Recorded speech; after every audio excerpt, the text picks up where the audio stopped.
RCE is a security vulnerability that allows attackers to execute commands on a remote system without needing to physically access the machine. It's a form of arbitrary code execution, meaning the attacker can run any code they choose on the target. How it works? Attackers exploit weaknesses or bugs in software or systems to inject and execute their malicious code. This can be done through various methods, such as weaknesses in web applications can allow attackers to inject malicious code through forms, URLs, or other input fields. Attackers can target vulnerabilities in software like Apache Log4j Log4 Shell to execute arbitrary code. Attackers might trick users into downloading or running malicious code disguised as legitimate software or files. RCE attacks can have severe consequences. Attackers can steal sensitive information like passwords, financial details, or personal data.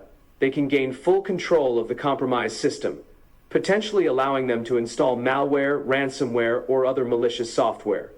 Attackers can use the compromised system as a launching pad to attack other systems on the same network. RCE can be used to launch denial-of-service attacks, overwhelming systems with traffic. In the early stages of a cyber attack, reconnaissance is the first phase. And passive reconnaissance is a common technique used to gather information without directly interacting with the target system. Attackers gather information such as domain names, IP addresses, and DNS records through publicly available sources. Next is active reconnaissance. This involves directly interacting with a target system to gather information, unlike passive reconnaissance, which relies on observation without direct engagement. This direct interaction makes it more likely to be detected by security measures like firewalls and intrusion detection systems, IDS. That's why penetration testers should always apply the persistent hacker mindset. A persistent hacker mindset is characterized by creativity and an adversarial approach that mimic real-world black hat hackers, like performing a denial-of-service attack as a distraction to cover up the malicious activities of real target. Attackers use tools and techniques like Nmap for port scanning, vulnerability scanning, banner grabbing, and enumeration of the system.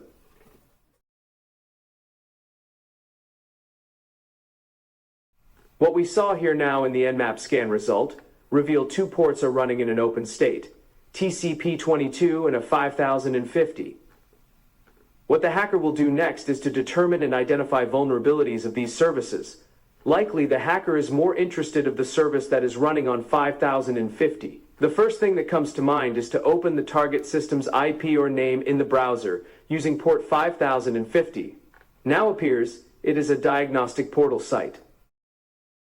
We are looking out for what called components. What hackers would do is go into the site lookup for all these different components that are available and look for vulnerabilities that are associated with these components. Then after, we'll be able to exploit the vulnerability. What do we want to do then is, in that specific part of the site can give as remote command execution so that we can inject command into the system. Of course, in this case, it could be a reverse shell, and this gives us a control directly over the entire OS. And we will be able to gain complete control of anything that we want. The first thing we can do here is to use a scanner tool that detects remote code execution. Examples of such tools are Nikto, Burp Suite, OWASP Zap, and Acunetix by Invicti. But for now, I will use my own scanning tool that I created in Python. The script will automatically perform a test code injection.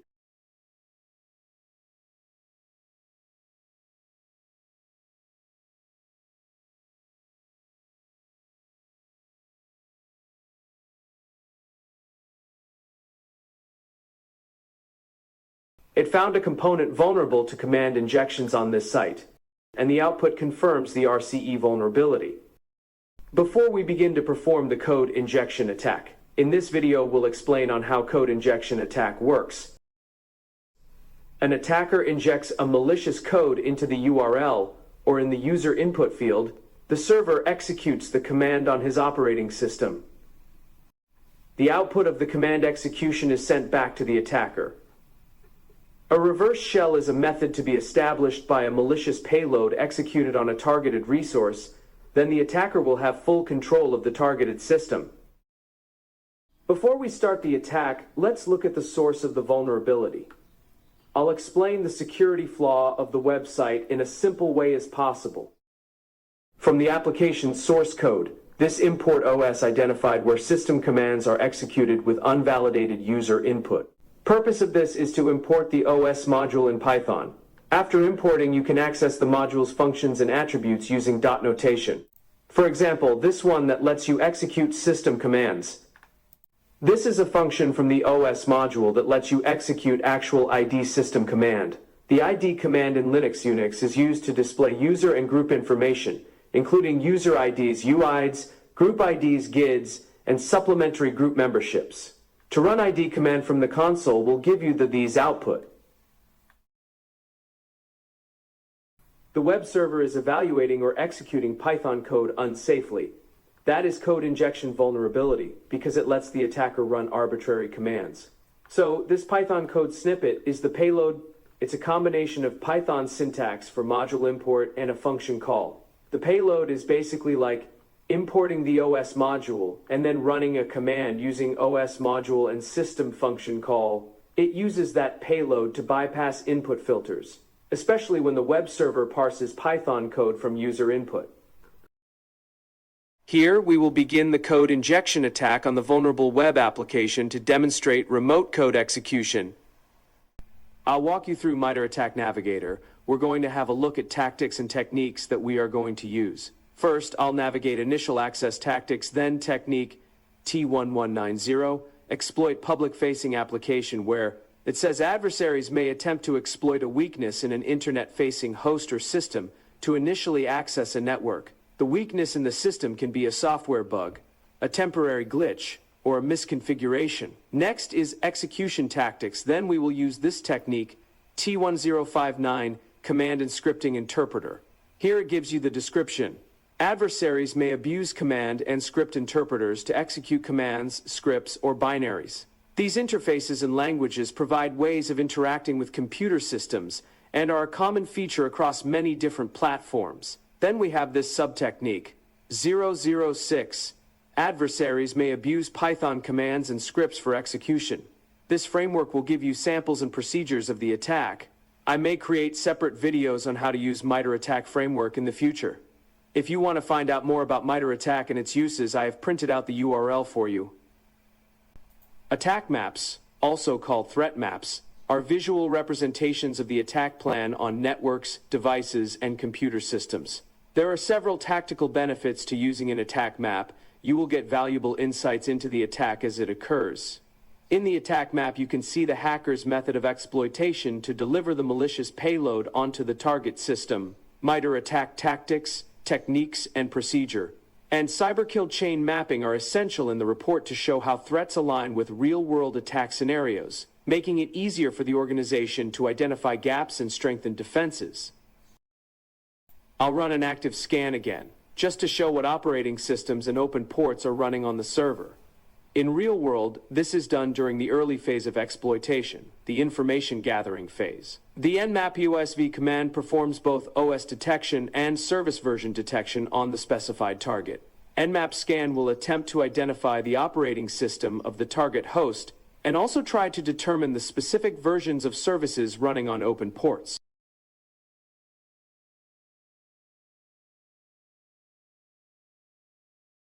Nmap output appeared server is running on Linux operating system. Also, there are two open ports detected, TCP22 and TCP 5050, as what was detected in the previous video. As the attack plan, we have 4 steps to perform the attack. First is to configure reverse shell to use as method for gaining access to a victim's server. In this scenario, we'll use Metasploit framework for the reverse shell server.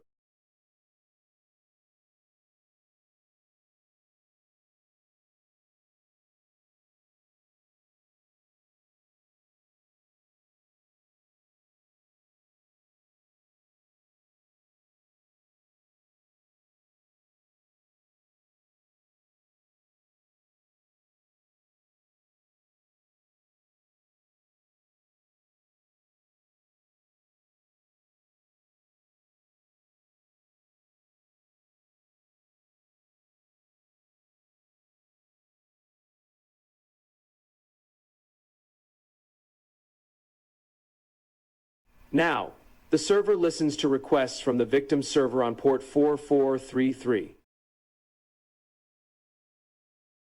Next, crafting payload.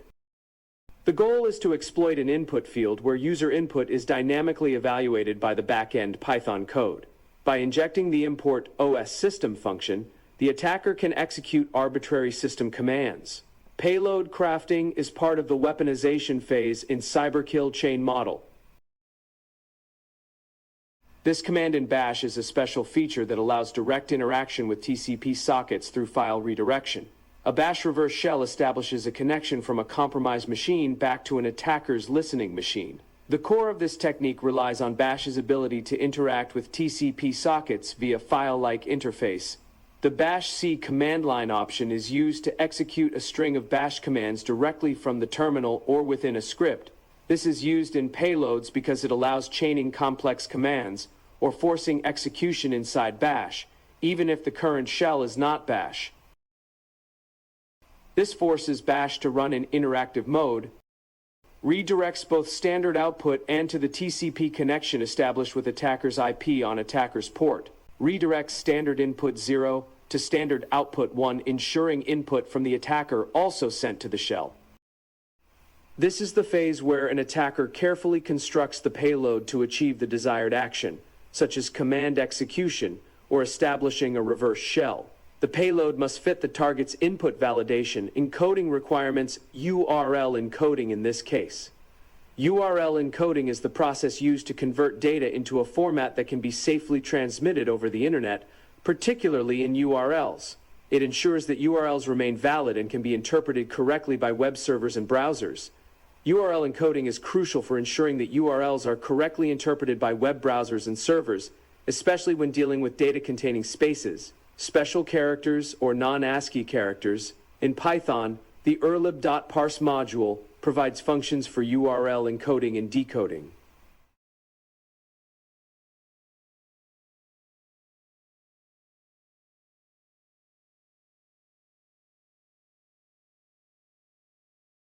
In this section, we will copy the bash command and paste it here.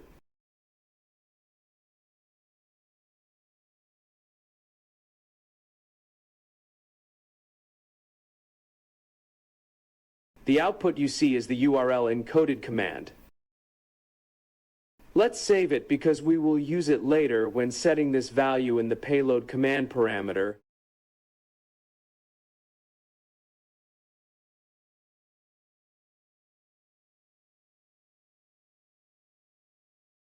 To decode the command, just modify parse dot, quote, to parse dot unquote, then insert the URL encoded value.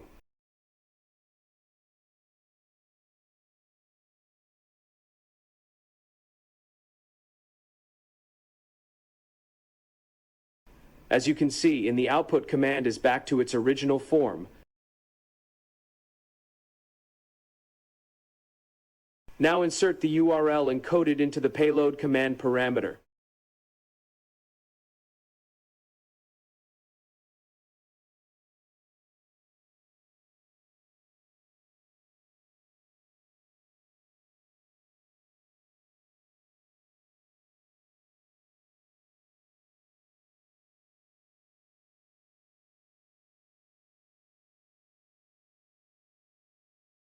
A fully URL encoded in command parameter. This is the final payload structure for injection. Finally, we are now ready to inject the malicious payload into URL of the vulnerable web application. First, let's ping the target domain name.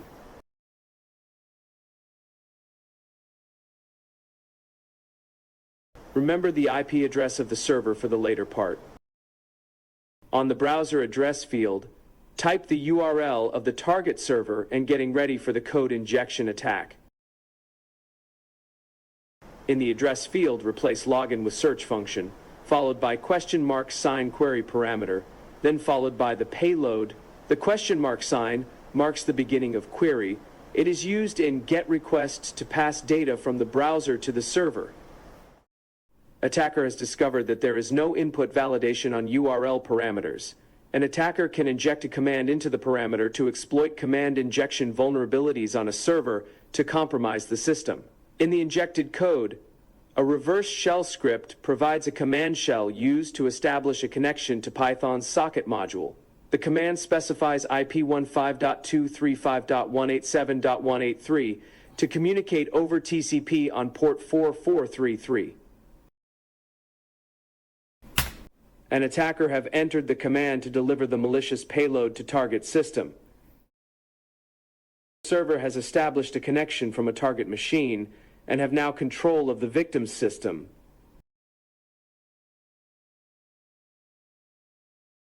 A hacker takes over the control of the victim's console on the remote server. If we look into the victim's system, we should see that there's TCP port 4433 connection established. This is the attacker's reverse shell server. This system now has been compromised. An attacker gained initial access into a system and extends its malicious activities.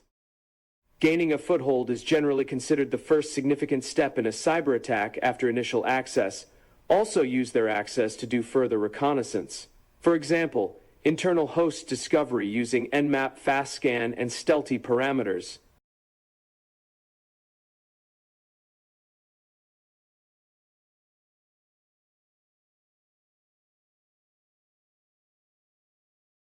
A cybercriminal expanding their harmful actions beyond the initial point of intrusion. This can involve various techniques to escalate privileges, move laterally within a network, or deploy additional malware to cause further damage or data theft. RCE preventive measures never evaluate user input as code. Input validation and whitelisting. Use web application firewall. Run Python in sandbox environment. Limit permissions, example use containers or restricted mode.